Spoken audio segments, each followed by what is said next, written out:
Mu mmisa ey'okujjukira abajulizi ba Uganda, President Museveni akiikiriddwa Ssaabaminisita Robinah Nabbanja ng'ono mu bubaka bwe ategeezezza abantu okukomya okulimira embuto zokka n'ategeeza nti kino kye kisinze okubakuumira mu bwavu.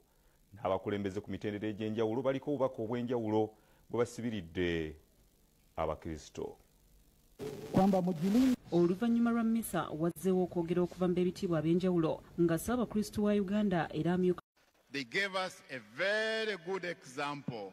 Ono ayanirizza Ssaabasumba w'essaza ekkulu erya Kampala ng'ono mu ngeri ey'enjawulo asiimye essaza ly'Ejjinja erikulembeddemu ebikujjuko eby'omulundi guno. Nyongera okwebaza essaza ly'Ejjinja awamu ne Bishop Charles Wamika atukulembedde bulungi.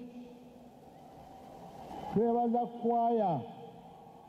Asiimye Abakristo olw'okutambulira mu buufu obw'abajulizi era nti banyweze okukkiriza ng'omulamwa gw'omwaka guno bwe guli. Asiimye abakuuma n'okulabirira ekifo okuli abalamazi okuva e Tanzania abasigala ne bayonja ekifo. Abalamazi baffe abava e Tanzania tebaddirayo bwe bamala okwegayirira basigala wano ne beera buli kazambi yenna gwe tusudde mu kifo kino ne bakireka nga kinyirira.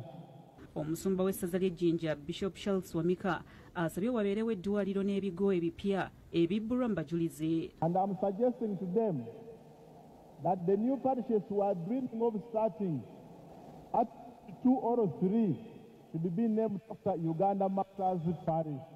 Asiimye abantu bakulembera olw'enteekateeka ey'omulundi guno. I had to go around, even myself had practiced Tafeni for Namugongo, Tafeni for Namugongo, Tafeni for Namugongo, Tafeni for Namugongo. So I'm happy that we are where we are today. Omubaka wa Papa Luigi Bianca asabye Abakristo okujjukiranga bulijjo okwejjusa era beeyabize Yesu kuba ye Mukama w'abakkiriza. To confess our faith in the Lord Jesus Christ and to grow in the same faith. Ono abajulizi aboogeddeko ng'abazira bennyini nga y'ensonga lwaki balangirwa mu lubu lw'abatuukirivu. The Uganda martyrs put in practice the program that Jesus. Kyabazinga Bannaddiini ow'okuna asabye abalamaze okuwaayo emibiri gyabwe nga ssaddaaka n'asiima gavumenti olw'okusaawa embeera esobozesa abantu okusinza. Brothers and sisters, in view of God's mercy, to offer your bodies as a living sacrifice, holy and pleasing to God. This is your true and proper worship.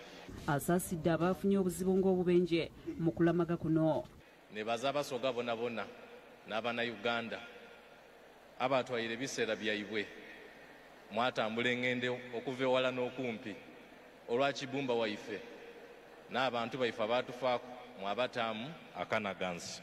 Oluvannyuma akuliddemu enteekateeka era nga ye minisita owaaguno naguli mu woofiisi ya Ssaabaminisita Justin Kasule Lumumba ayise Ssaabaminisita Robinah Nabbanja nga yakiikiridde President Museveni. Mu bubaka bw'asabye abantu be okwettanira enteekateeka za gavumenti ez'enkulaakulana. It is important for all households to join the Wealth Creation Campaign in order to guarantee prosperity.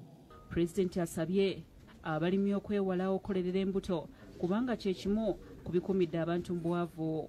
The parish development model and the wealth funds are aimed at increasing the number of wealth creators engaged in production in the 4 sectors of commercial agriculture, industries, services, and ICT.